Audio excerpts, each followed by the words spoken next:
I got the right song? Where is it? Yes. All right.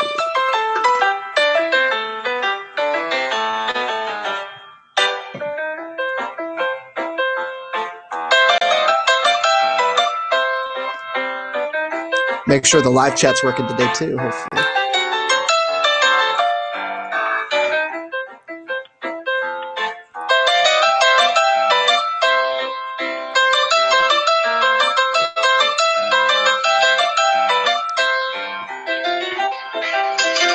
That's a good sign. That's a good sign. Audio working. Looks like chat's working. Beautiful. Beautiful. All right here. Fire it up, footballers. We are in for a special one. Was inspired to do like a bit of a roundtable here today with whatever podcasters and Fire Media people we could get in here, that we always see across hashtag CF97. Welcome to the show here again, Juan Pimiento. Welcome back. And we have a couple new guests, Sons of a Pitch podcast and Men in Red 97. Hey, everybody. Hi, everyone. What's up? We got a couple of other people hopefully lined up for later on. We'll see how it goes. It looks like the live chat is working, guys. You can start popping in there, landing your questions, putting your comments up there. Subscribe to all that stuff. We're available on different podcasts. We're on Spotify, Google Play, get all that stuff out of the jazz. iTunes, we're under Spitting Fire YT. Check us out. And here we're going to have a couple other podcasts, a couple other media people here who are going to be great to follow during the season. And check their workout. That's why I wanted to have them on hopefully here. And we could start off. A whole bunch of news has happened in the Fire world, guys. Where are we starting? With let's talk Pineda. Ooh, yeah. Pineda or Pineda? Pineda. Oh, Pineda. Is it Pineda or Pineda? Pineda. Yeah, Pineda with an N. Yeah, Pineda. Very cool. Homegrown signing. Pineda. Yep. It's a guy they've been going for what, 2 or 3 years now, since 2017, something like that. Yeah, it's refreshing though. After the whole Andrew Gutman situation, then trading the rights to Cam Lindley. It's a nice break, to actually get like one of those big names prospects to actually sign with the team, because it felt for a while like the team was losing ground, especially competing with teams in Europe, like in the Gutman case, and I don't know, with Pineda, I don't think there was that much interest from abroad, but college has been a strong competition for the Fire, and it's just good to have an option, and with the new GM really looking to seemingly to bet on the young players and player development. That's exactly what the players you need right off the bat. How much will he contribute off the bat? We'll see, and that'll be a lot on Wiki, on the new head coach. What position is Pineda? Yeah, he's a midfielder. CDM, yeah. Yeah. So, yeah, I mean, so again, and there's still a lot of holes. So, could he be more of a Medran type, or could he be more of a Dax type? And there's still no replacement for him yet. And the other question is, we still don't know exactly what the team is going to look like as far as, what the idea is for them on the pitch. So there's still a lot, but again, for everything that's been happening in the offseason so far, or not happening, this is a good step. Are there any other homegrowns that are in the pipeline that we should be be thinking about? We've still got waiting on the I don't know. Like, that's the thing. Like there's like a lot of players who are still like farther down the line, I feel like, and it's just an unknown, because again, with the competition for other from colleges and other players as far as interest, it's really hard to project, and that's kind of like part of it is the system, and part of it is the Fire's recent track record. And we'll see what the system is. I mean, we have this new guy, Wiki, and a couple assistant coaching signings, including one Frank Klopas, who I got to say I'm definitely very excited about. Have that mindset in the locker room, knowing the ups and downs of a season, knowing also how to win a U.S. Open Cup game. I think the most exciting part about this signing for Chicago is the fact that the new management system that's in place values younger talent. And something that you saw from Nelson Rodriguez and Paunovic, they would do anything they could to not have any homegrown players on their team other than a Jordy Mihailovic who didn't get the minutes he should have gotten. So it's nice to see a change here. Obviously, there's lots of room on the roster for them right now. That will change by the time the season starts. But it's good to see they're finally looking at some of the young guys and bringing them up, giving them a shot. This guy, David Zdrilic, a new assistant coach. I was looking him up. He's an Australian. I think he has 30 caps, and he's also was a part-time broadcaster over the past few years, as well as having some coaching duties. So I'm a little excited to see what he can bring to the table as well. I think the Fire did a good job in terms of balancing out the rest of their coaching staff with the assistant coaches. Obviously, they brought in Klopas, a guy who knows the league and more specifically knows the Fire, a guy who knows how to win in the league. And he has played obviously many different roles in the league as an announcer, a coach of Montreal Impact, a player. So he knows everything. And then you bring in a guy who, I mean, personally, I don't know anything about. I just read the little article the Fire put out about him. But it clearly seems to be a guy that Heights and Wiki are familiar with. And so you have the two types of coaches that really will help complete that set of that trio that will hopefully lead to some good gameplay. Stand goal. Yeah, and with the new assistant also, I mean, if you look at his track record, it's all youth teams. He's been an assistant at all levels, with within Leipzig, within Sydney FC. It's all been 100% strictly youth teams.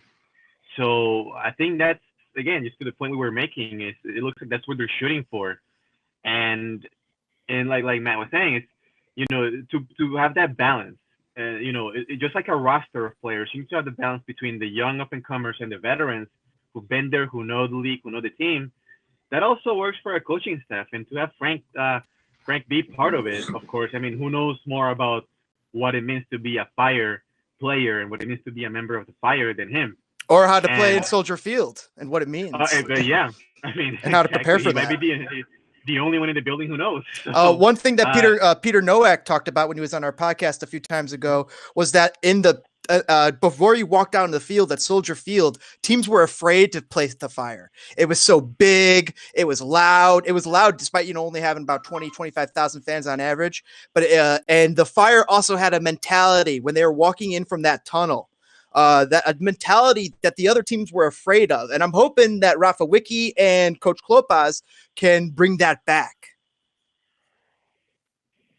Yeah, I never got the opportunity. I'm still relatively young, and I started going to games back when, they were at Toyota Park. Soldier Field was never really in the picture for me.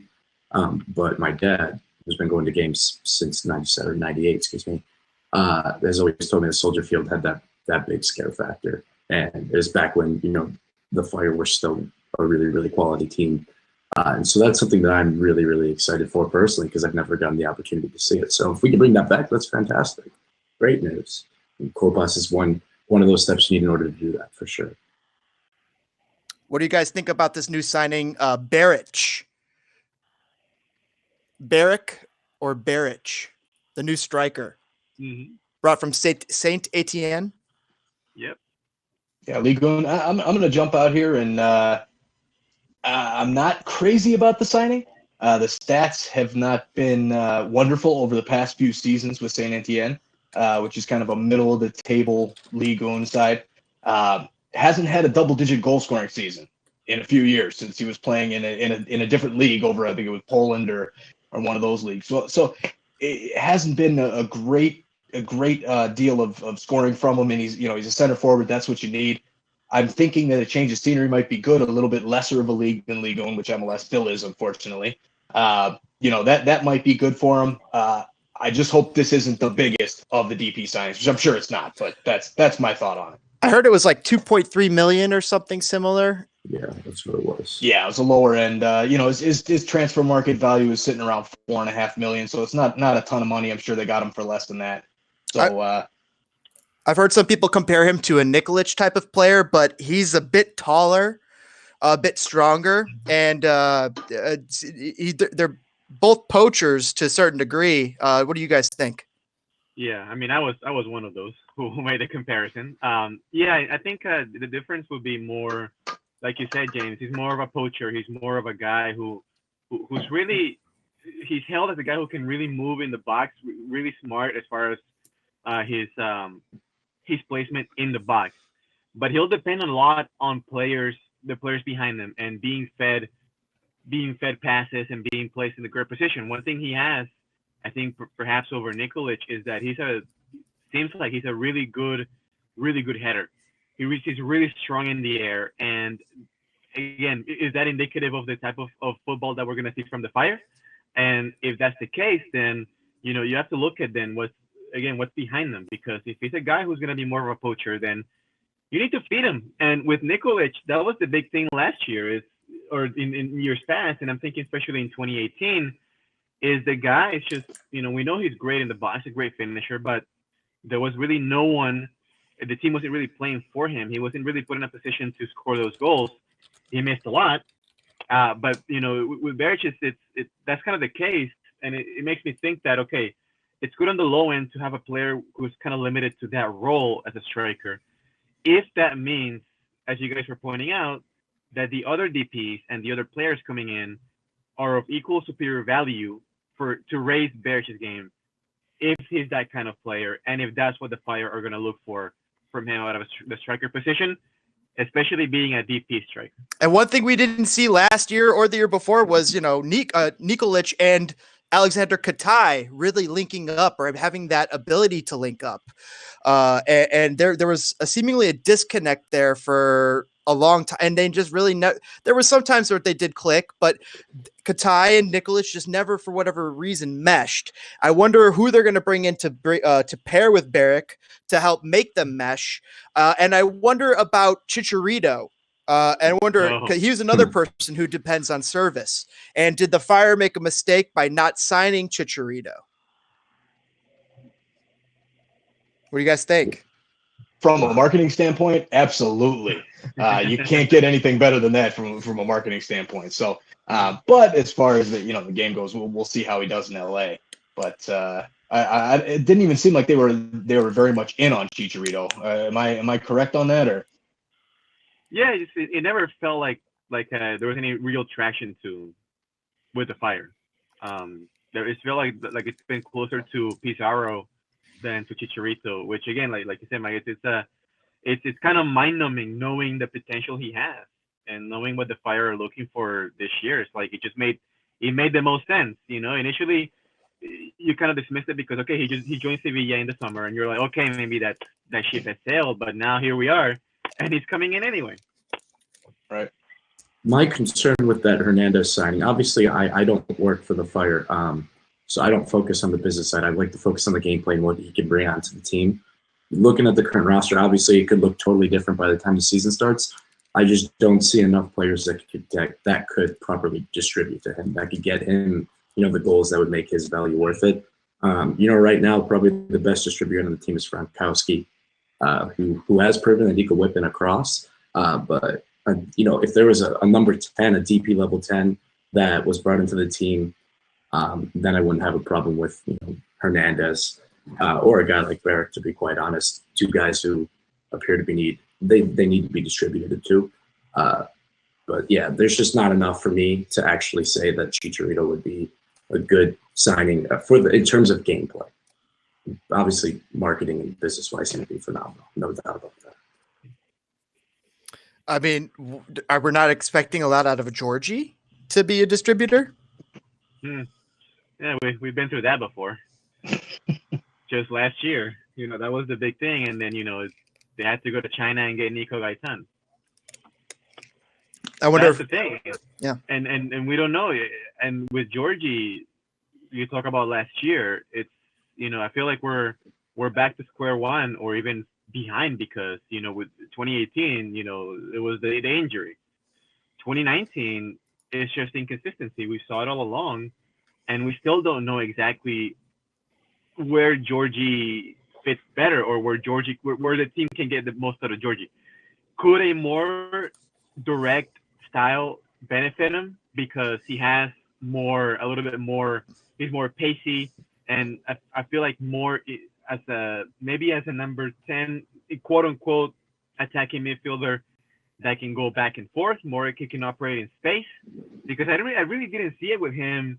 With Paunovic trying to play more a possession style, I didn't really see him be that guy.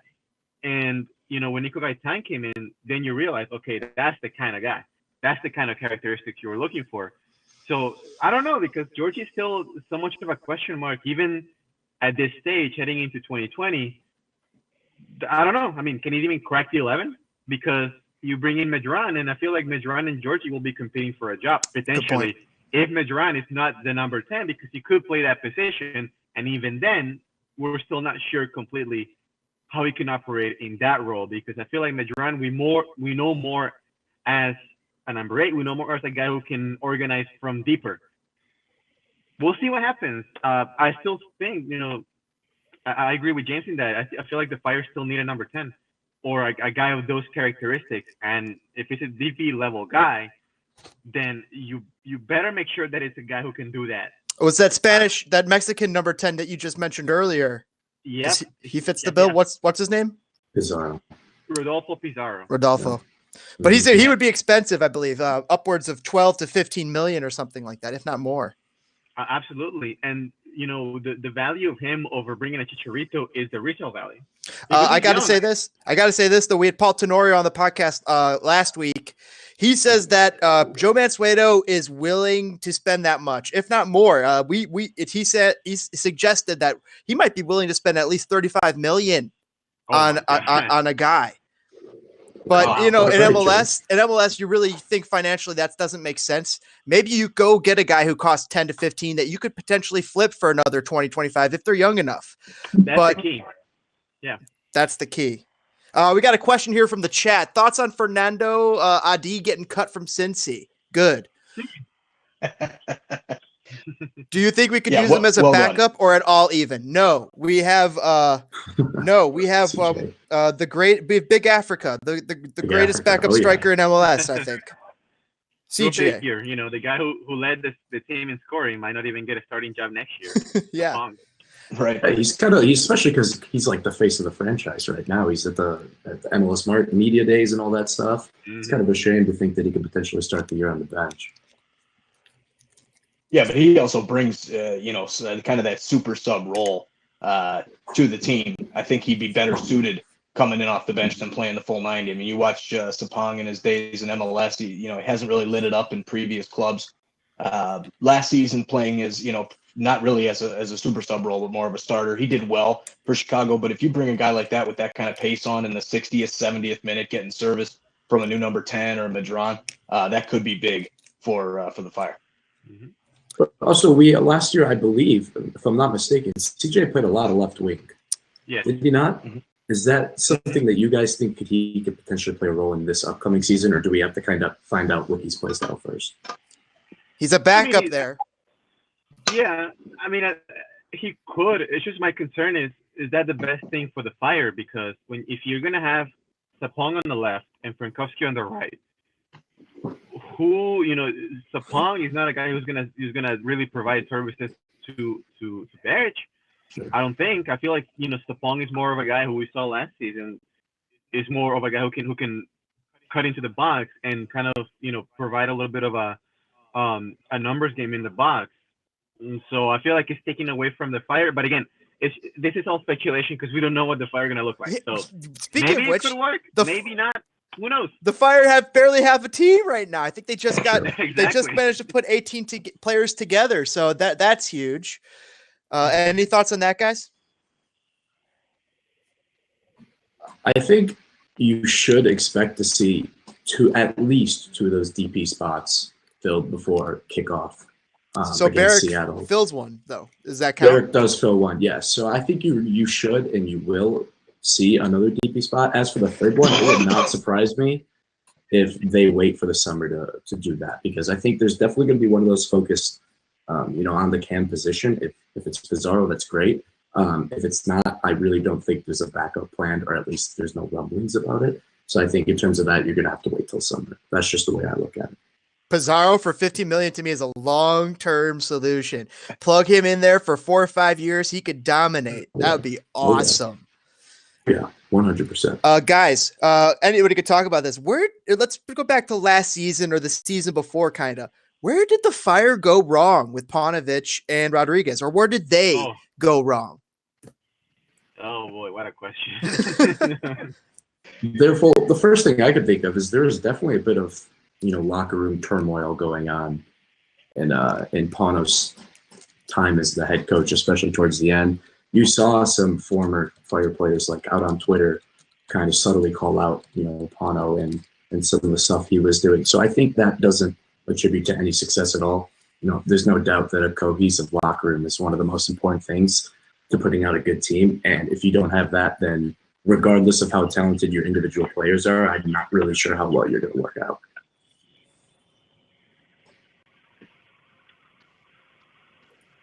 Yeah, I mean, I don't know. Like, that's part of it for sure. It's kind of hard to pinpoint really like where exactly it all went wrong. I just feel like this is just an indication that from the beginning there was really never a point where it went right. Say for 2017. Span of 17 games right there in the middle of the season. Oh, God. Yeah, so it just feels like from the beginning it never really clicked, and it makes you wonder, okay, what was the plan? We heard all along 3-year plan, but what was that plan exactly? Because we hear a lot of words, a lot of characteristics, a lot of ideas that are more general, but specifically, what was it? That's what I mean. I'm really curious to hear from Pauno now that he's out, his perspective, because Nelson's still in the building. He's now moved on to the business side, but I don't know exactly what the plan specifically was as far as, okay, on the field we're gonna do this, to make it sustainable we're gonna do this. It just feels like the pieces were just all over the place and they clicked to an extent at times, but it just never seemed to were a point where it all came together and you said, okay, this is what the Fire look like, and moving forward, this is how they're going to look like, or how they can project for the next 2, 3, 4, 5 years.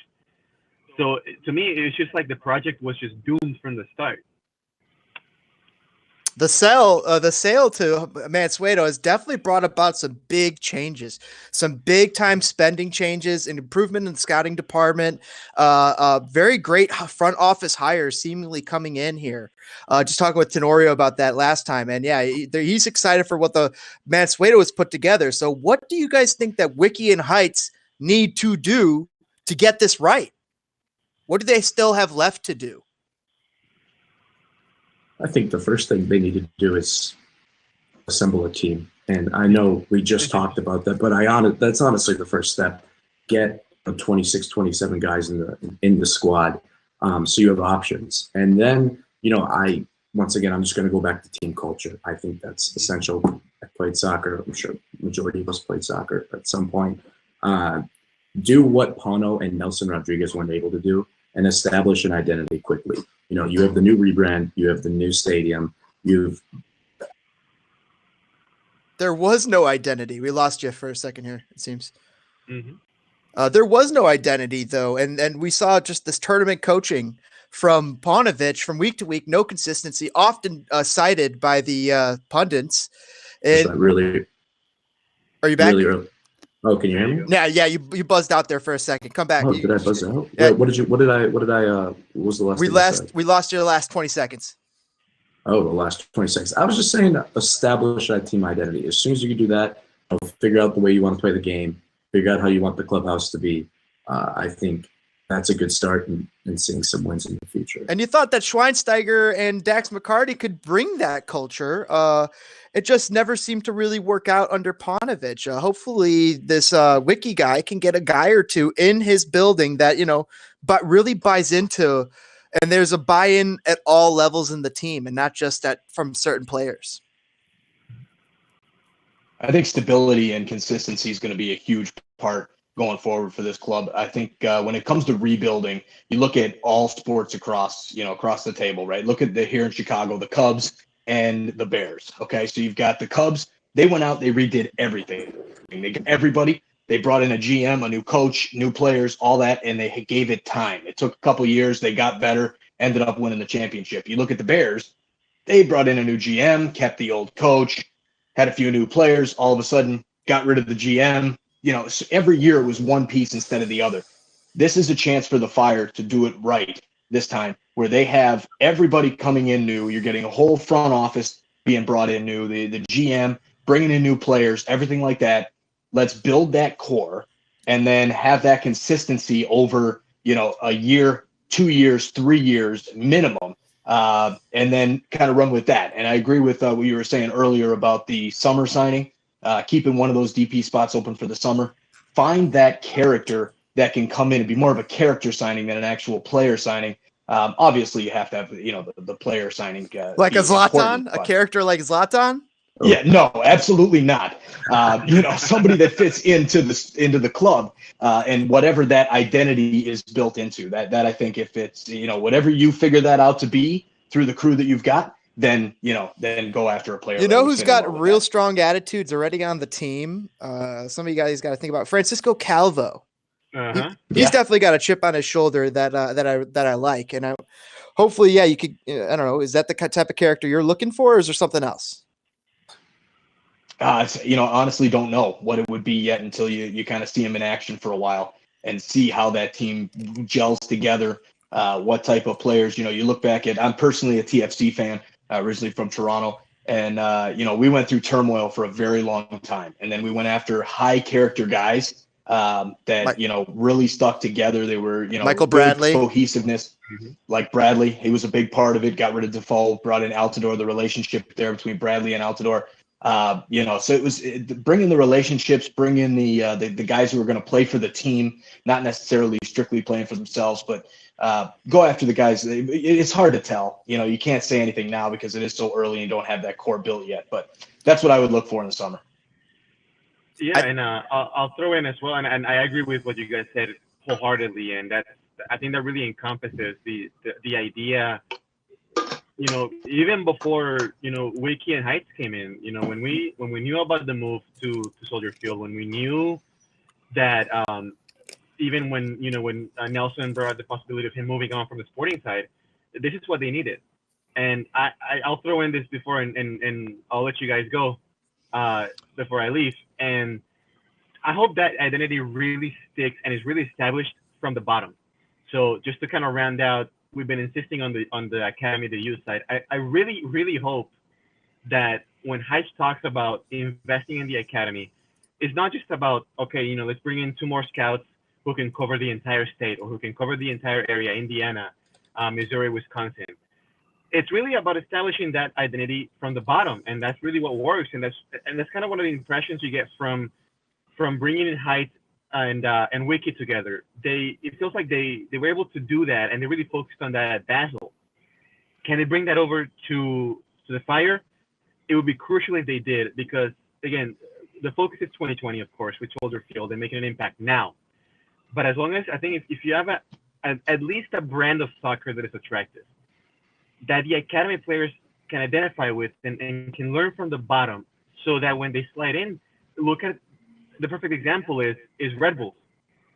They know, and they have academy players, USL players slide right in and contribute all the time. Aaron Long. And it works. Last year was a bad year, but it works, and it's a sustainable system. Establish that. I think that's really the main thing for the future. How many Fire guys are around the league too, taken from our academy? It's just like it feels like there's someone on every team.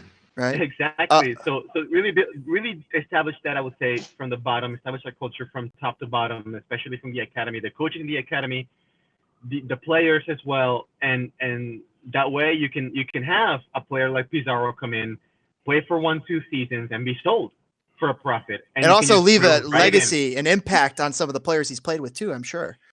Exactly. So, Juan, I wanted to throw that in. Yeah. Thanks for joining us, man. By the way, thanks for hopping on. I had 2 more questions for you before you go. A, do you have any breaking news or a little hint before you could leave that you've heard? Maybe something through the woodworks you've heard through the grapevine. Yeah. No. Still working on the guy from PAOK. That's the one I've heard.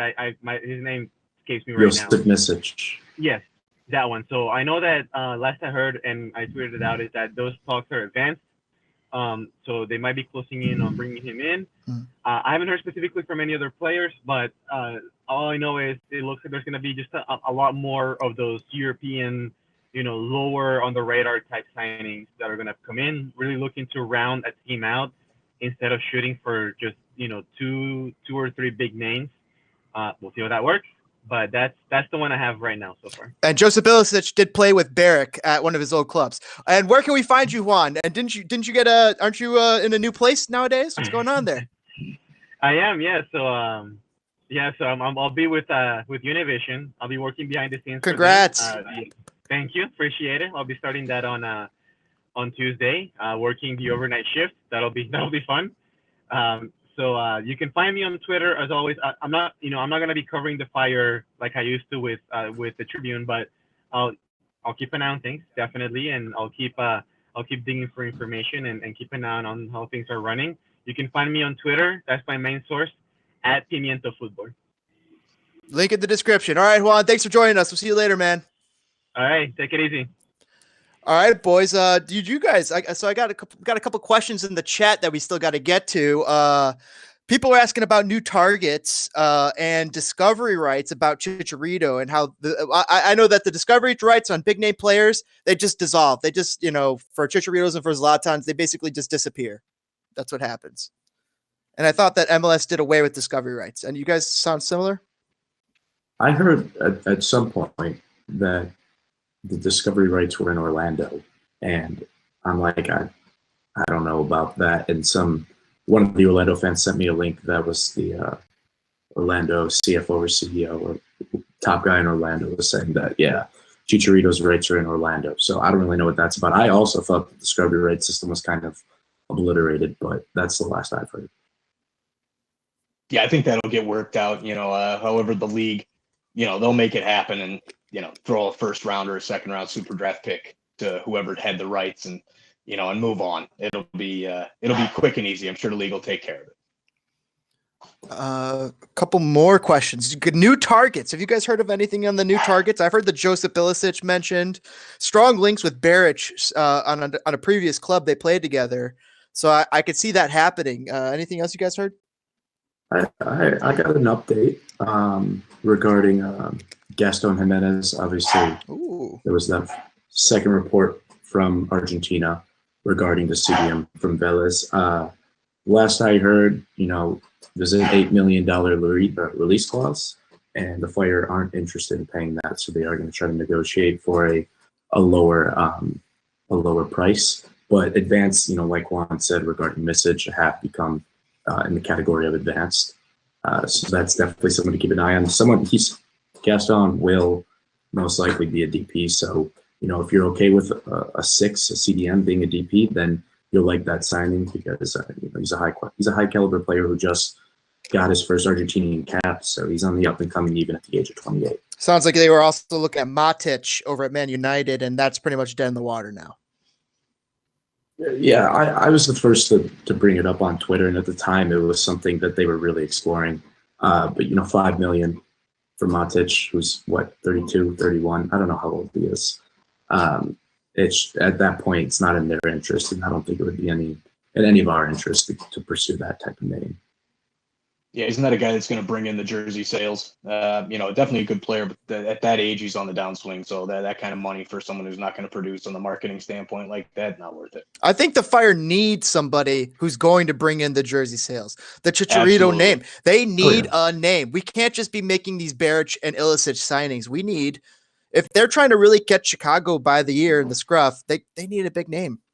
And I think, like I said earlier, I wouldn't be surprised if they end up getting Gaston for the second DP spot and then holding on to that third one for the summer, because right now, really the only thing on the platter is Rodolfo Pizarro, and that's looking increasingly more unlikely, unfortunately.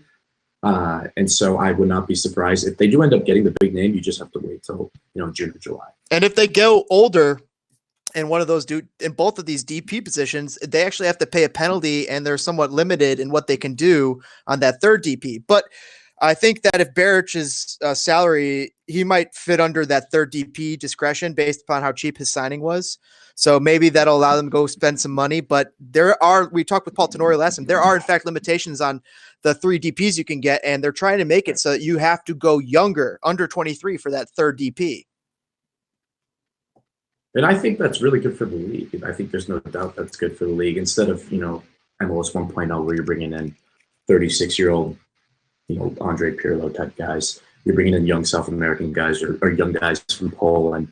And, although you would probably get taxed, like if you go with someone over the age of 23, I think that will just in general for the development will be really positive. No doubt about that. Another person bringing up Fernando Adi. We already addressed that. That's a heck no.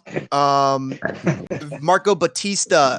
I talked with I was on the Cincinnati FC podcast actually with some great people, and we talked about Adi, and yeah, he's not going to be here. He might be USL, go elsewhere. But Marco Batista with some breaking news. I wonder if Velez Sarsfield signing a CDM means some more fuel to the fire for Gaston going. They did sign a new CDM.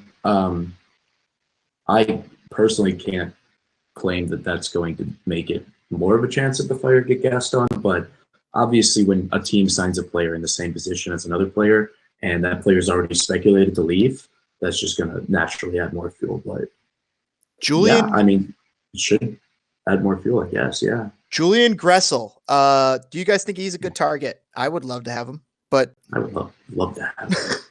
Yeah, it's a great target. If they can get a hold of him, it's worth it. Mike, do you think that he has any chance of making the U.S. team and becoming like a U.S. citizen? Possibly. Could happen. I think, especially the way the U.S. men's national team is really looking for a winger. They brought a couple of younger guys in.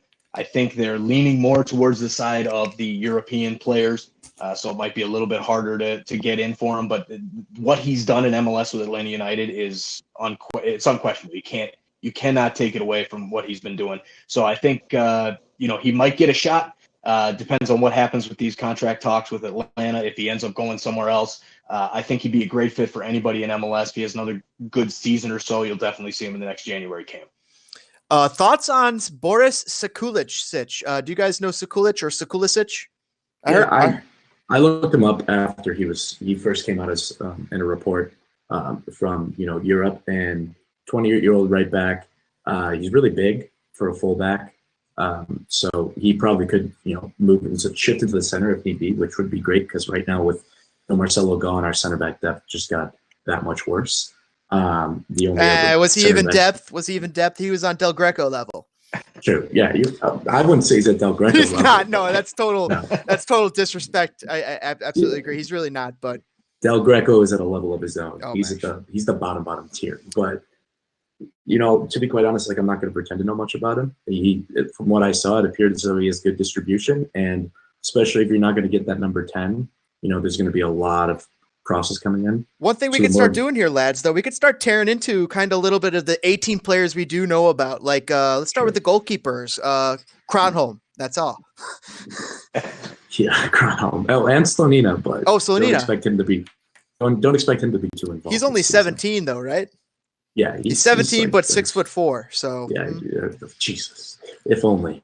So hopefully he does get a game or two. Maybe that's more U.S. Open Cup though, depending on how seriously the Fire want to take it, and usually they want to take the U.S. Open Cup pretty seriously. Yeah. Kronholm, I really hope. I don't know if I don't want him to be the starting goalkeeper going into the season, but at this current point, it looks like he is. What do you guys think? I think there's a lot of U.S. goalkeepers out there that are currently available. Tyler Miller just went to Minnesota. But Tyler Derrick's available. Yeah, I know he's not great, but you bring him into camp. You give the new goalkeeper coach a chance to see what he likes. Even bring in a guy like Jeff Etanella, the Portland Timbers keeper, bring him into camp and sign someone who can compete. And if Kronholm ends up winning the job, he was inconsistent at times, but he proved that he does have some shot stopping capabilities. That's it. But I don't expect them to go outside of the U.S. I expect them to bring in a couple guys from camp, do a little competition, and see who wins. And ideally, I'll be out. Like you said, I don't want it to be Kronholm either, but in reality, that might be our best decision at the moment. Yeah, definitely need an upgrade there. Richard Sanchez gone. Stephen Cleveland gone to, I believe, the Sounders. Will they be missed?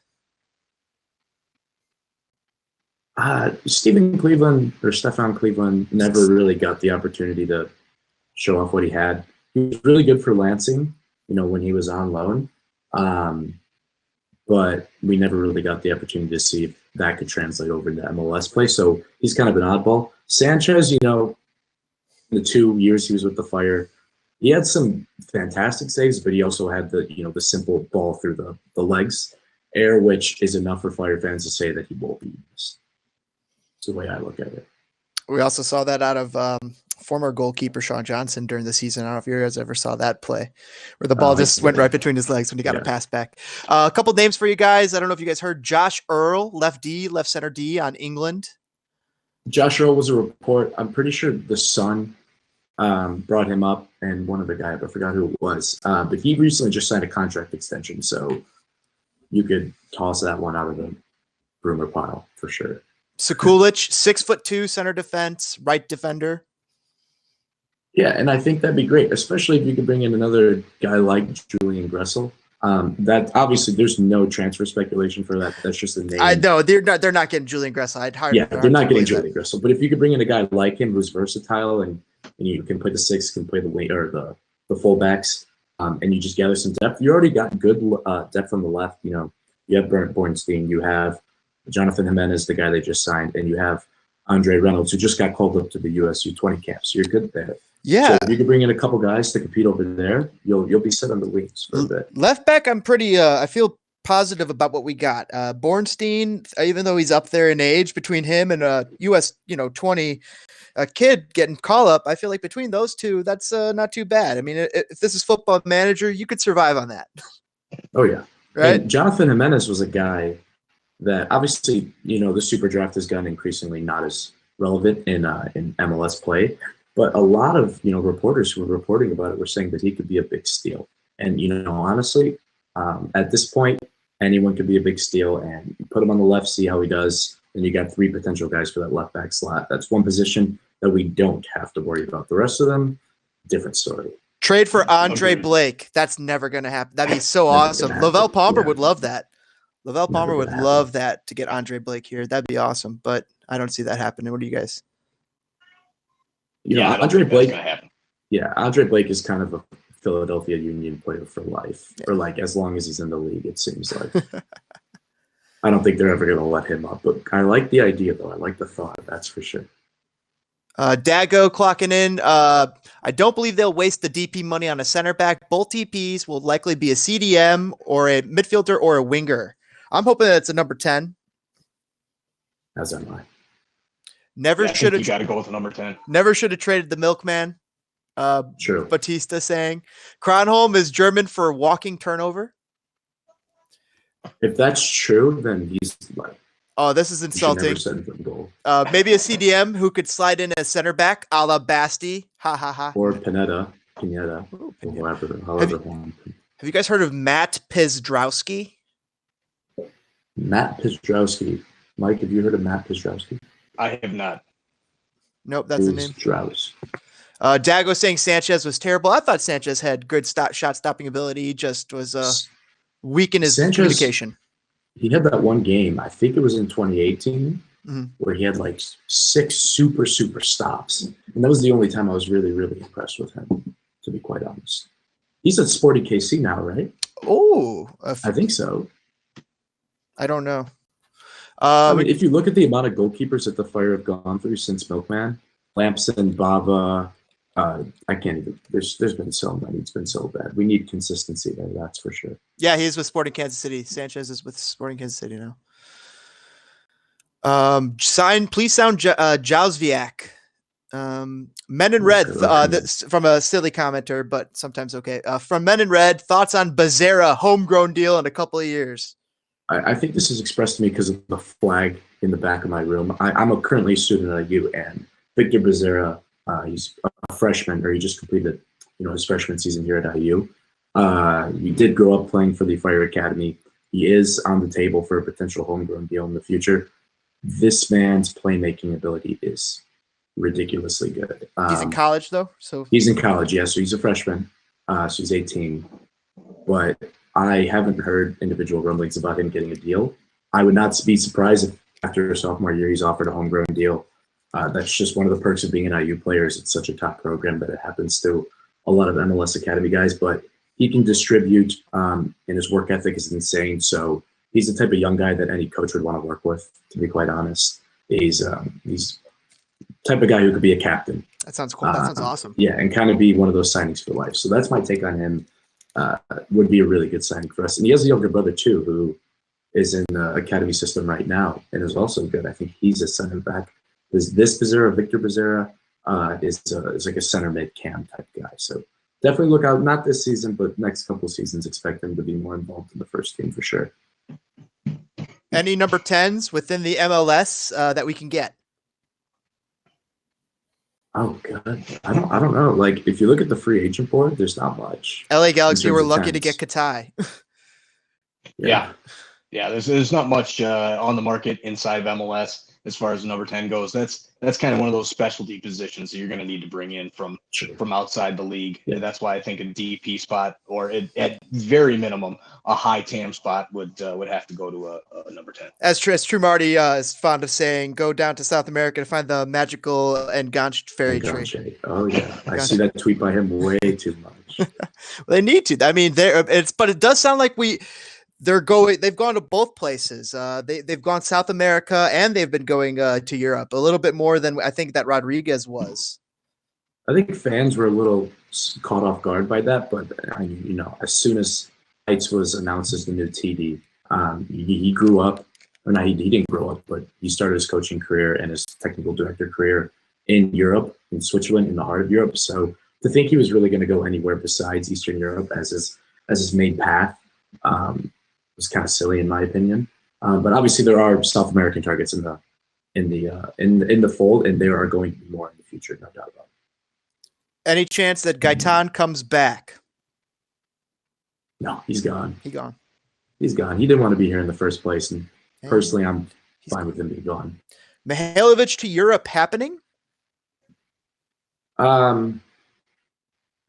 I don't think so right now. He wants to go to Europe. He's got some low, like Bundesliga 2 offers on the table, but the Fire are going to need a pretty lucrative offer for him. And I think those more offers might come in if that midfield starts getting really, really crowded. You know, if you add guys like Misic or Jimenez, then you have Brant Bronico and Madron and Jimenez and Misic, and you bring in a couple MLS guys in that midfield. It's going to be really crowded. So that might be one of the first players they offload in the future. Guys, at center back, do you guys think that Calvo and Johan Kappelhoff as our starting CBs, is that enough after what we saw last year? No, it's not enough. I like Calvo. I think he's good in the league. He played well in Minnesota, even though he was out of position most of the time.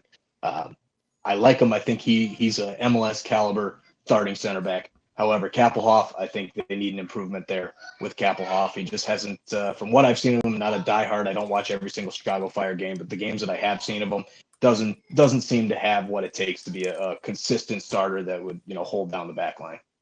I would have to agree with that. I would say Johan Kappelhoff is my favorite player. I respect him because he's been on this team for 4 years, which for the Fire is a ridiculous amount of time. I do prefer to see him in a right back role. Just because I don't feel he's physical enough to take on some of these strikers in MLS play. Francisco Calvo, I think his play at times is extremely inconsistent and emotionally, like he's obviously all over the place. But when he's in the top of his game, he's fantastic at clearing the ball and defending one-on-one wise. I've seen some real bad loafs on Calvo's end, and I've just seen some mistakes out of Johan Kappelhoff. To me, they're both excellent on your 18, but I don't know if you're going to be winning the MLS championship with either of those two guys as your center backs. I think that you kind of got to go better at both positions. I don't think that's realistically what we're going to see here. I believe one of those guys will likely be penciled in as a starter, but I think if you replace both those and got upgrades in both those positions, having those guys as your backups, holy cow, then you're winning something. Oh yeah. If you have Calvo and Kappelhoff coming off the bench, then wow, you have the best defensive line in the league, no doubt about that. Right. I do think that one of those two will be the captain for the upcoming season, though. Really? Yeah, Calvo's I do. definitely got some fire, and Kappelhoff's the longest standing fire player, I believe, right now. Brent Bronico, also a good shout, but he's pretty young still. Yeah. I'll get there in a second. Kappelhoff was a true DM. That's why he's a little bit wild. We saw him all over the field last season, Kappelhoff. Eric Lickey can't play. I think he's a Chicago guy too. Eric Lickey Yes. can't play center defense or right D. Thoughts? I'd love to see him come here, but I think he's up there. He's getting up there in age. He's like 34, 35 now, But, right? So look at Bornstein and Lickey on your outside backs in MLS. Yeah, I'm not into that. I'm not really into that. In the most physical like position, on the pitch, that you got to be going like a horse up and down. I don't know. Maybe I will say Bornstein did a hell of a job. Keeping up with some of these speedy right wingers in the league. He's physical and he's still quick, even at the ripe age of 36. So props to him watching out there. Is Jonathan Jimenez part of the Fire roster? I thought that's the guy that they drafted. I imagine he will be soon. Yeah, I don't think they've officially signed him yet. I guarantee they will. Yeah. No doubt about it. Lehigh is the pronunciation for Eric Lehigh, not Lickey. 31 years old. Not super old. Is he still playing for Hull? I think he's definitely still playing over in England. I don't know if he's playing for Hull. Yeah, he's still with Hull City. And I believe we were actually rumored, or there was an MLS team rumored to get him a couple of years back. Who was that other player who came from Chicago, came Jonathan back from England? Spector. Yep, Spector. Do you think do you think that was a mistake to not sign him? If I remember correctly, he wasn't that good with Orlando. He wasn't great, but I do think that he would have been a role here for that weak defense.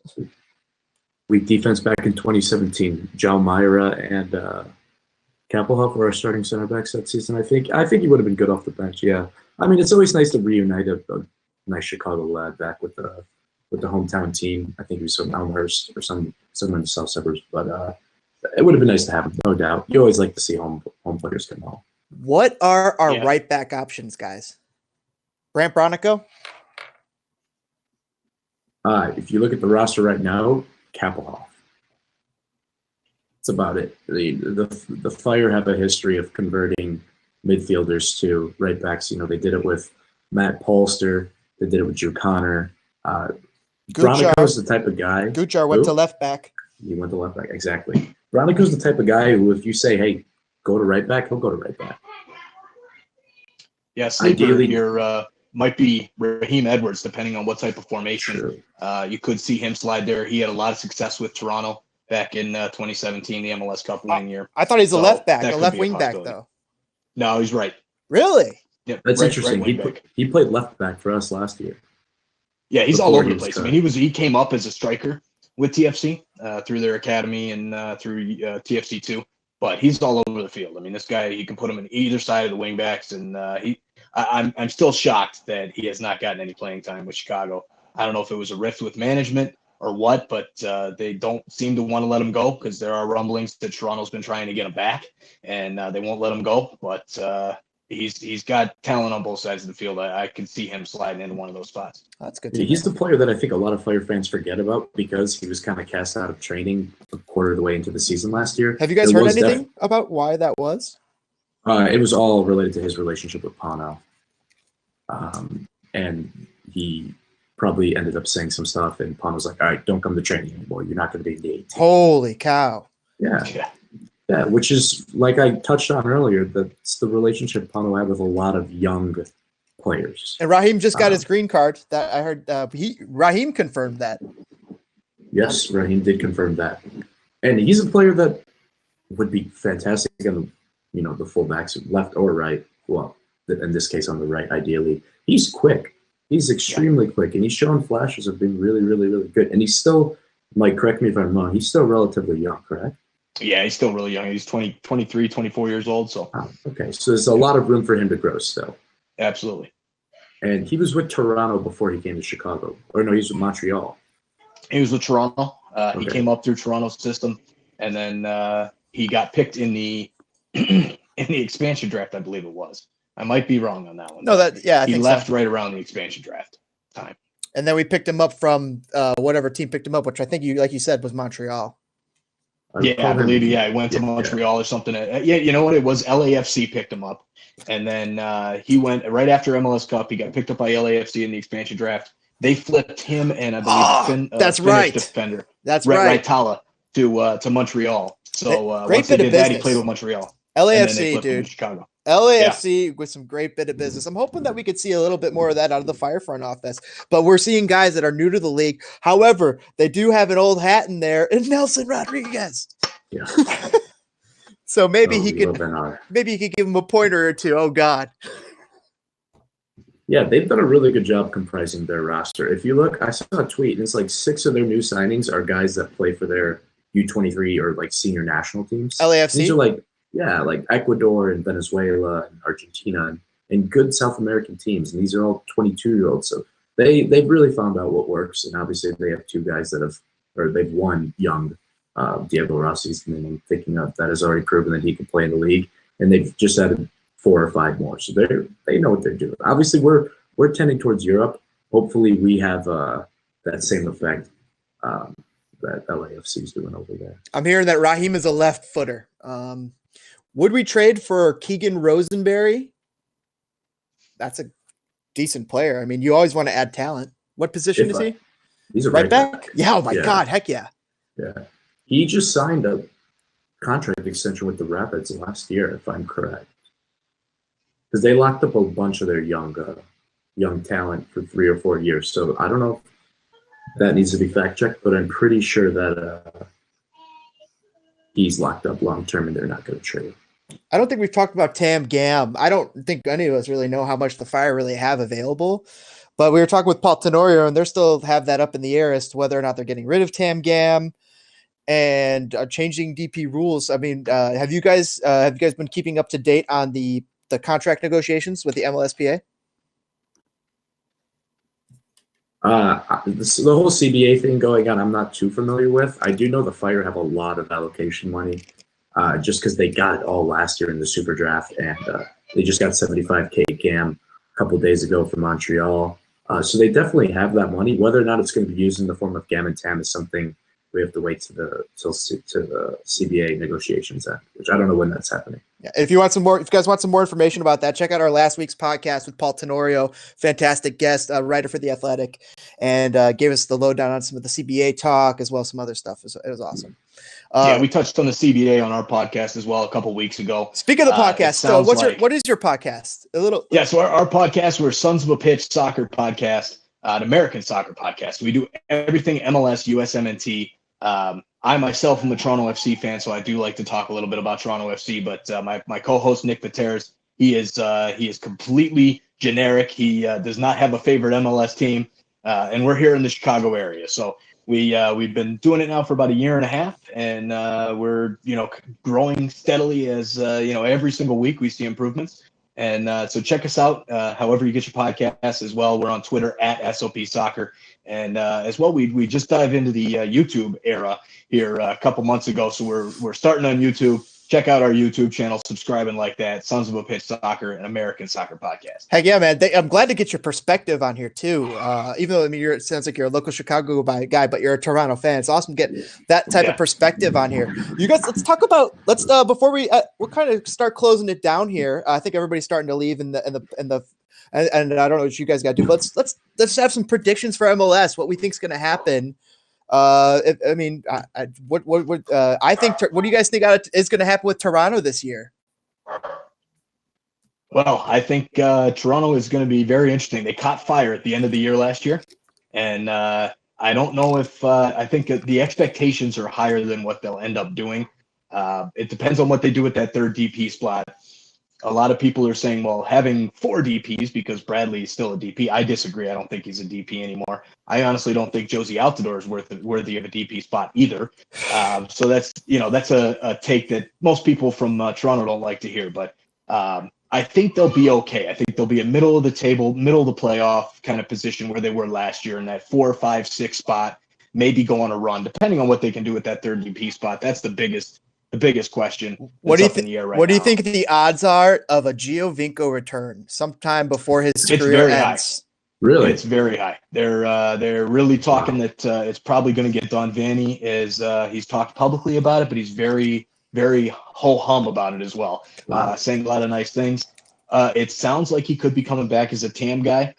He's not going to come back as a DP spot. It's not going to happen. He did come out publicly. It was funny when we actually picked up a lot of followers in Saudi Arabia when he went over. There was a lot of talk about him going to Al Hilal. I ended up meeting up with a few guys from Saudi Arabia that were listening through the podcast and all these translations and everything like that. And, Awesome. A lot of those guys, I stayed following with those guys, and it's been confirmed that he did reach out to the board of Al Hilal and said, I need to not finish my contract here. I need to leave. I'm not happy. I want to go back. So that's the word is he wants to go back to Toronto. He still lives in Toronto. I can see him coming in as a TAM deal. That's awesome. He's making a lot of money on endorsements and his own brand. He had a Seba Things brand. So it'll be, I think it'll happen. It just depends if they can get him in on the TAM. And I think the only thing that's really holding that up right now is the fact that he's still under contract with Al Hilal. They'll get that worked through, but I think once they figure out with the CBA, what's going on with TAM, GAM, how they're going to do all that, you'll start hearing announcements. Guys, sorry, go on. I was just saying, like, Giovinco, Pozuelo, and Altidore, man, that could probably be the best triangle you have in the MLS. That would be lethal. So, wow. I didn't know Giovinco. I no clue about Giovinco potential return. So, that'd be phenomenal for the league. He was the best player in the league when he was here. So, That would I'm all be. for it. I'm all for that Absolutely. too. Absolutely. Guys, I mean, that just makes Toronto slightly more competitive for my Fire, but I'm all for Right. it. Why not? guys, I got a question for both of you. Let's pick a team to watch this season. Or pick your like your Studley team to watch. For me, it's going to be. I think it's going to be all of us. LAFC. Got to watch out for LAFC. I mean, just between Vila and everything that they're doing down there, they just have so much talent. Bob Bradley, and they just have such a good system in place. I just expect that to continue. Who's your guys' team to watch this year? I mean, to be quite honest, if Giovinco comes back to TFC, it's TFC. But Spicy. I'm going to say this one, and it's not going to come off well because of the community I'm talking to, but it is the Columbus Crew. Yo, you think that's somebody just asked, is Columbus most improved? Right now, I mean, they've only signed one big name, but I think that big name is going to be great. Zellerin, I believe, is Zellerin. Yeah, I know what you're talking about. Zellerin, yeah. I think with the group that they already had in store, he's going to be a big X factor. So I think they're going to be a bit of a sleeper. I don't think they're going to win the East. I don't think the Fire are going to win the East. TFC will win the East if Giovinco is back. But they'll definitely be a team you want to watch because they're going to be fun to play. And they just signed a Bearhalter kid. Oh yeah, they did. Yeah. I saw that signing. Is it? Call me stupid. Is it related? Is he related to Greg Berhalter? I don't know, but I think so. I mean, that's. Can anyone Yeah, I think in he chat confirm that? If somebody in chat could confirm, that'd be awesome. Because I was going to look it up, but I didn't. actually. Caleb Porter, though, getting another year to install a system down there, I definitely think we'll see a lot more success out of Columbus. DM Yeah, I think, Bearhalter's son, yes, confirmed. Okay, that's what I thought. He was in the academy system with him. As far as the team that I think to watch, as far as a Studley team, would be Atlanta United. I think another year in the system with Frank de Boer. You got rid of a couple pieces like LGP that were spoke out against them. He went to Mexico, I believe. Yeah, he went down to Mexico with Cholos. So I think they're going to be a really good team this year. Another year of Barco, another year of Pity Martinez, as long as he can get happy here in the United States, which I think he will be. Joseph Martinez is a beast. They've got pieces all over the field. They're going to be good again. As far as the sleeper team goes, I'm going to go with Sporting Kansas City. I think they are definitely a bounce back team. I mean, they've picked up Polito. They're spending some money, which is very unheard of for Sporting Kansas City, at least for the last few years. So I think them, they had a bad year last year, and that was a lot of the CONCACAF Champions League hangover. They went on the furthest run for an MLS team. It really drains the hell out of you when you're going back and forth to Mexico and playing at that altitude for 3-4 weeks straight.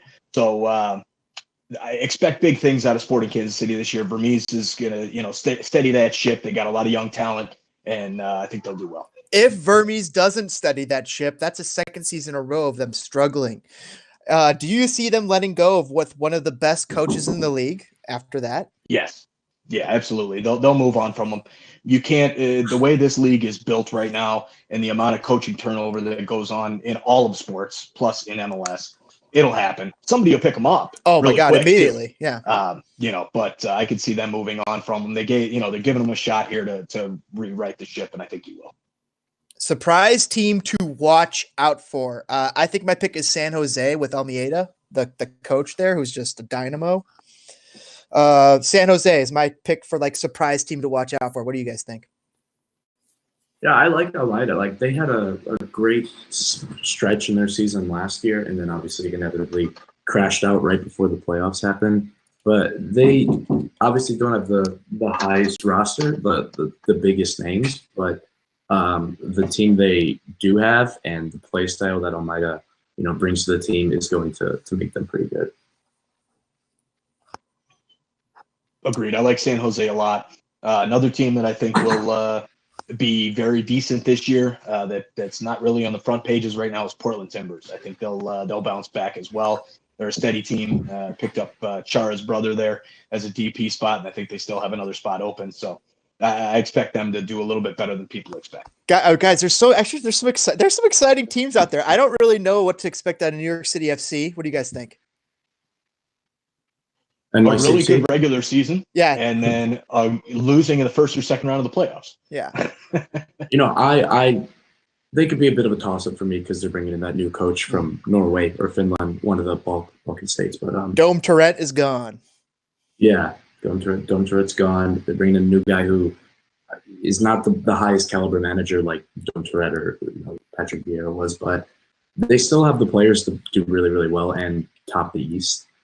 Even though I think that we'll go to Atlanta, it's just going to be interesting to see how their play style is different, and if any of their players that normally started in the Toronto era, no longer are involved as much. Who do you think is going to do better this year, Philadelphia Union or DC United? Ooh. I think the Union. Acosta's gone, Rooney's gone, and Acosta wasn't the best in 2018. He was good for some of it, but the rest he wasn't, but I think Rooney was kind of an X factor for them.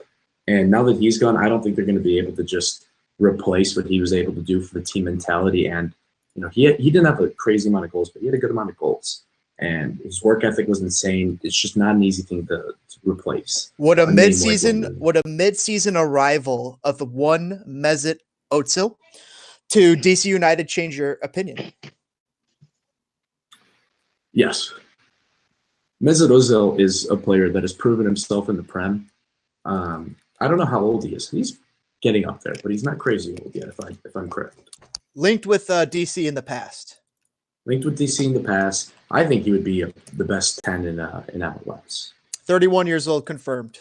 31 years old confirmed. I think first couple of years would be really, really good. I've ever seen no one's really been impressed with him recently at Arsenal, but you bring him to MLS.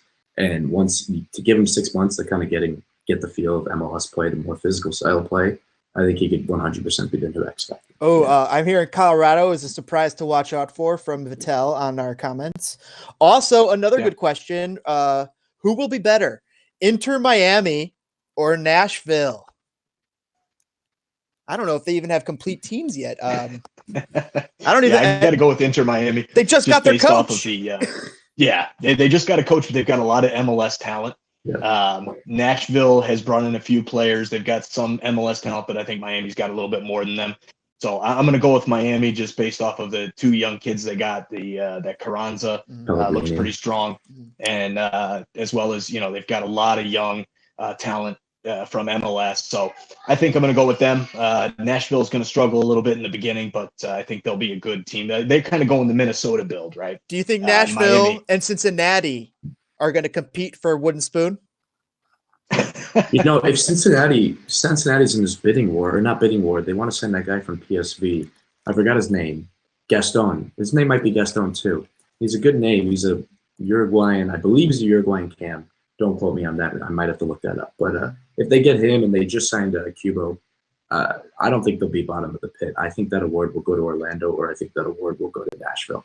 And yeah, I see a comment that says Nashville does have a common Dax, so I don't want to, denounce them completely because David Accam and Dax, former Fire players, But Dax is, 33 now, and he's kind of an integral part of that midfield. And he started to slow down when he was with the Fire. And Akam really hasn't been able to prove anything since he was with the Fire. So if those are your two main pieces, not too hot. Yeah, more. They'll be a high tier USL level, low tier MLS level. With that, I think you know what I mean. Like they'll definitely make the closer to the bottom of MLS. Definitely very good in USL. Two exciting names we've yet to mention. Bruce Arena, New England Revolution. How do we think they're going to do with a full year of Bruce at the helm? I think they're going to do better. Yeah, I agree. I think they'll do better, especially picking up that Adam Buska. Good signing, good under the radar type signing. The new training facility shows that Kraft is willing to spend some money. And if Carlos Gil and the other guy's name, Gustavo Bo, if they play as well as they did last season, I think you'll definitely see an improvement. Gil is going to be my sleeper for MVP. I'm saying that right now. My sleeper for MVP. Obviously, he's not one of the biggest names, but he was quietly able to produce a very, very solid amount of goals and assists last year. And, now that Bruce Arena has brought in a couple of his own, or not, obviously they're not his targets, but he has a year or half a year under his belt, and now he has his first preseason with them. I think they're going to wrap up that 4th, 5th, maybe 6th spot in the playoffs this year, no doubt about it. Guys, who retires in New England first? Bruce Arena or Bill Belichick? Or Tom Brady? Tom Brady. Tom Brady Yeah, probably Tom Brady. retires the first. But okay, then we'll go back to the Belichick and Bruce. Who retires first there? They're both up there. I'll look up their ages. I think it's Belichick. Yeah, I think it's going to be Belichick as well. He's won so much he can give it up at any time. And the Brady era is over. I don't think Brady's going to be in the play for New England next year. So the Brady's over. Brady era's over. I think that's going to be more enticing for him to kind of say bye-bye. Which do you guys think is older, Bill Belichick or Bruce Arena? I'm going to go with Bruce Arena. One is 68, one is 67. Well, that doesn't matter. I'm just saying, who's older? Who do you guys think is older? Belichick. Bruce Arena is the older one. All right, I just went with the devil's advocate on that. So yeah, but he's got a year on Coach Bill Belichick. Very interesting. The old heads up there in New England, hopefully bringing them some success. We haven't really talked about Orlando, but we could chuck them. Orlando's you never want to talk about them because they're never going to do as well as you say. They got Nani. That's kind of fun. Yeah, that's it.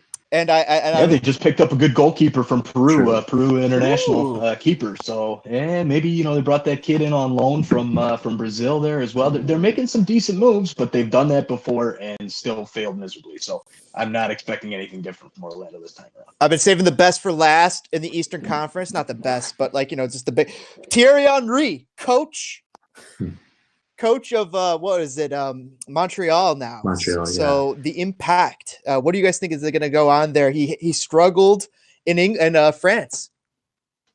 He struggled in France. He played all of his career in Europe besides a stint with the Red Bulls. That's the way of gameplay he's familiar with. MLS is obviously he played in MLS, but it's developed since then. I think he's going to crash and burn.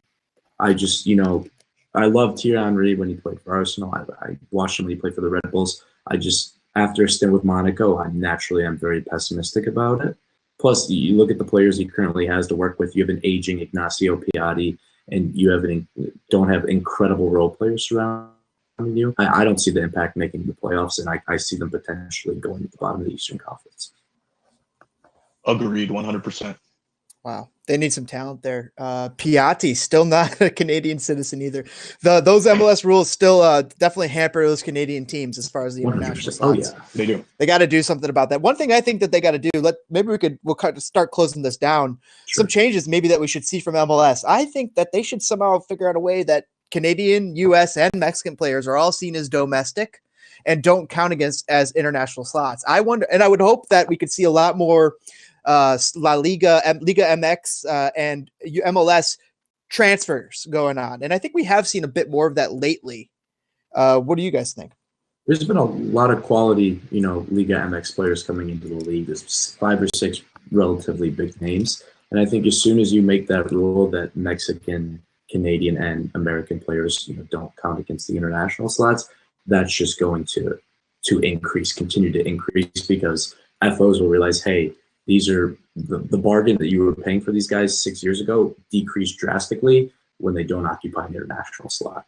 And I also think it just levels the playing field for TFC, Vancouver, and Montreal, because they're at such a big disadvantage. So in terms of fair play, I think that's the right route to go. Yeah, I agree for sure. I think some of the changes that, for me, I'm a big time proponent of letting the club spend more money. They've got to increase the salary cap. I don't know how they're going to do it, if they're going to get rid of TAM, GAM, DP spots, add DP spots, take them away, whatever. However they want to do that, the bottom line is, in order to grow this league, and I know they want the slow path, and I agree with the slow path, but they need to start increasing that more than they have been increasing in the past. If you want to compete with Liga MX, which they're trying to do quite clearly, and they're trying to work with them as well as compete with them, they need to spend more money. I mean, you look at some of these Champions League games where these Liga MX sides are bringing in DP quality players on MLS rosters off their bench. And you're never going to compete with a squad like that. Maybe in a tournament you get lucky here and there, like a few teams have done, but they need to start spending some money. You have owners now. You've got these guys who are coming in with these huge expansion fees. Let the club spend some money. That's my biggest hope for change here for MLS. I agree. I like that. Guys, you guys want to start closing it down, or do you guys want to break down the Western Conference? Yeah, I got to get going, guys. I got to feed these kids some dinner upstairs. Let's do that. Then we'll start closing it down. Guys, thanks for joining us. Men in Red, Sons of a Pitch podcast. Thanks for joining us. We had Juan earlier on the show. Fantastic work. I'm going to ask you guys for final comments in here, but guys, smash that like button, everybody, and put your comments below. Add your comments below. Support the fire. Spread the fire. Spread our podcast. Whenever you see a fire podcast, even if you don't listen to it, just retweet it, just so other people can maybe get their eye on it. Just do that. Help your fire community. Fan those flames. Support our fire media people like Men in Red and Sons of Pitch podcast and all the other podcasts that I always am tweeting out. Sad Boys is a new one. I don't know. There's loads of them. Northern Lot, just mentioned a few. Check those guys out. And there's another one with Hot Ham that he does. I don't know the name right now, but just check these guys out. Support them. That's kind of my final comments. Fan the flame, support your fire. I'm excited to see what the Fire have in store. I'm not really that worried. I'm kind of relegated to the idea that, this season's just like, we're not winning much. We're trying to just land without making a thud. It's just going to be a giant experiment. Mm-hmm. And, we could either have 22 players by the time the season starts, or we could have starts in a few days. The preseason starts in a few days. I'm in regular MLS season, or we could have 30 guys. And honestly, it's just going to be a toss-up. It's going to be one of those wait and see. Could end up making the playoffs, probably won't. It's a learning curve. You'll get over it. We'll get onto it the second season in the Heights realm, in the Heights reign, I should say. Absolutely. Some closing thoughts from me over here. Thanks for having me on. Appreciate it. Heck yeah. It's been fun. Love talking soccer. So anytime, let us know, and we'll jump on if we can. And thanks to Colton Wright, Jeremy Vittel, Chad G. Thanks for following along. Looks like you guys were here on this broadcast and followed us on Twitter. So we appreciate it. Check out our pod, Sons of a Pitch Soccer Podcast, however you get your podcast, as well as on YouTube. We appreciate it. We're growing. And as I said, anything, just a retweet. You see our stuff, even if you don't want to listen to our pod, that's fine. Get other people's eyes on it. It really helps us out. And our number one goal is to grow the game of soccer here in the United States of America. That's what we're all about. And as well, we've got some swag. If you like these T-shirts here, Sons of a Pitch, you're going to get some laughs when you're out in public with it. I get laughs all the time when I'm wearing them. You can find it on Redbubble, sonsofapitch.redbubble.com. Portion of those sales go back to us to allow us to reinvest in our podcast and the game of soccer here in the United States. Heck yeah, that's awesome, dude. Fantastic work. Thank you guys for joining us. Men in Red, let us know where to find you too. Yeah, so I unfortunately don't have a podcast, but I will be starting them very soon. The first one's going to be coming out hopefully next week, sometime midweek around Wednesday. But you can find me on Twitter and Instagram and on Facebook at Men in Red 97. Yeah, that's about all I have for you. I post a lot of content. I post rumors. Be sure to check me out. I'm a big Fire fan. And yeah, you guys will see on those social media pages when I do end up starting podcast, and I'm sure these guys will be making appearances in the future. I'd love to have them. But James, thank you so much for having me. This was great. It's my first time doing it. It was really fun. I really enjoyed it. It's a blast talking soccer, guys. Oh yeah, it's really Absolutely. And it's a blast having our live chatters too, add into the conversation. And I greatly appreciate it. Thank you guys for supporting the Spitting Fire YouTube and spread the word. Always love having you guys live after show. And if you guys listen to after the fact, thank you very much. It's fantastic. Guys, last bit of spicy meatball. If the Fire don't make a third DP signing, since they didn't do what our fantastic friend MLS pundit, what's his face, Taylor Twelman suggested in getting Chicharito, is Robert Lewandowski in the summer any percentage chance happening? We have Robert Barrett. We don't need Lewandowski. Poor man's Lewandowski. Yeah, I'll put it at 5%. Yeah, not happening. Hey, that's not zero. That's awesome. Thank you guys as always. Thank you everybody in the chat for joining us. Everybody after the fact, smash that like button. See you guys later. We'll close it down. All right, lads. Hashtag fire it up, footballers. We'll see you guys later. Thank you, James. All right, guys. All right, See guys. ya. Later. I'm gonna play the outro music. I'll see you guys later. All right, everybody. Thanks for joining. That was an awesome show. Support our Fire people. Follow them on Twitter. Check them out and support our podcast. Subscribe, retweet, as I always suggest. If you ever see it out there, even if you're not going to listen, and this is my point, just spread. You could do your part of being a fan and just kind of fan the flames. Help support everybody, and to get a couple more listens for everybody and spread the news of the Fire. That's really what it comes down to. Let's see the entertainer. Nope. Well, Maple Leaf Rag. All right, guys. We'll see you guys later.